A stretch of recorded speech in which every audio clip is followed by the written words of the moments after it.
I have a dinnerware commission, so it's time for me to make some test tiles. I'm going to show you guys how I make my test tiles and talk a little bit about why potters make test tiles and what to look for. I'm going to show you guys two different types of test tiles or ways we can test our glazes. The first being this style that I'm throwing here.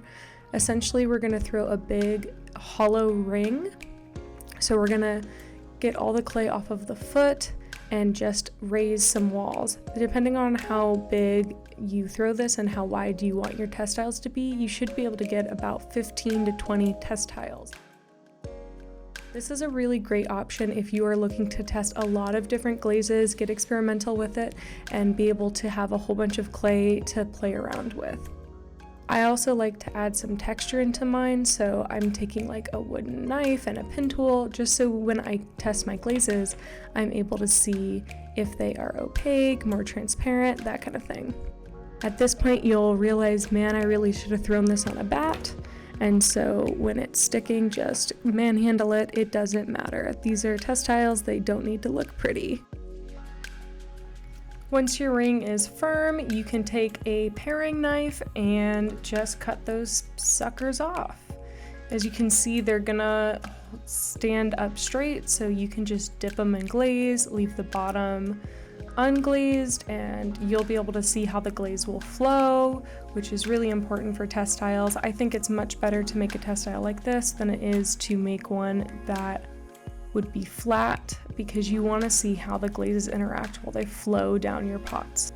It's also important to mark your test tile, so that's what I'm doing here. You want to make sure you have a good record of what you did so you know what you made. But what if you're feeling really fancy and you want to see exactly how, say, a bowl or a plate is going to look with your glazes? Well, you could make a whole bunch of mini saucers. This is a pretty big commission I have, and I'm really excited, and I want to make sure that the person who ordered them gets exactly what they want.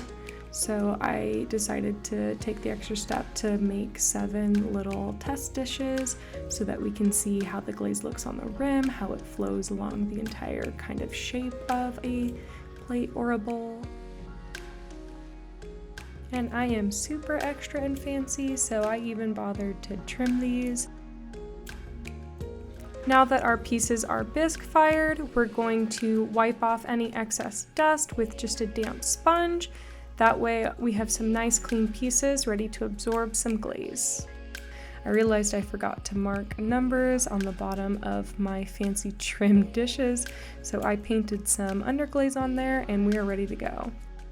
I want to take this time to express the importance of taking really good notes when you are testing glazes. The entire point of this process is to make sure we know how to replicate it if we like something we see, or to stay away from something if we don't like it. So keep track of what glazes you layered onto what, how you applied them, and what clay body you used. This is all really important information so that when you look back on these test tiles, you know exactly what you would need to do to recreate them. This commission in particular wanted some sprinkle or confetti glazes, so I found a few different commercial options as well as tested some of my own ideas on how to replicate it.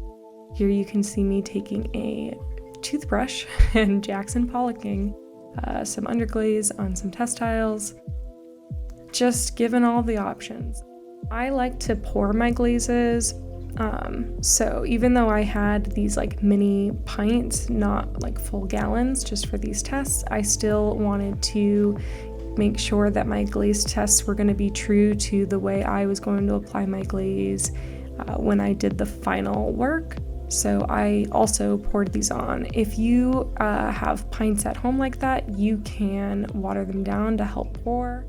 Test tiles are a really great time for us to see what we can do with glazes without feeling worried or pressure about the final result. Speaking of which, these are my final results. The really nice thing about making test tiles is you can show your clients exactly what they're going to get with confidence. I often try and show people who commission work from me the test tiles in person so they really get a good idea of what my clay body feels like, what the glazes look like, how those colors interact. And it also gives me a good chance to vet my clay and glazes for any problems that may arise. Most of these glazes came out really nice and stable, and the clay body and the glaze was a good fit. However, a few of them did have some curling issues. Some of them came out a little bit more matte than I would consider food safe. And these are all really important things to consider before you sit down and throw a huge body of work. You want to test your glazes so that you know what you're getting into.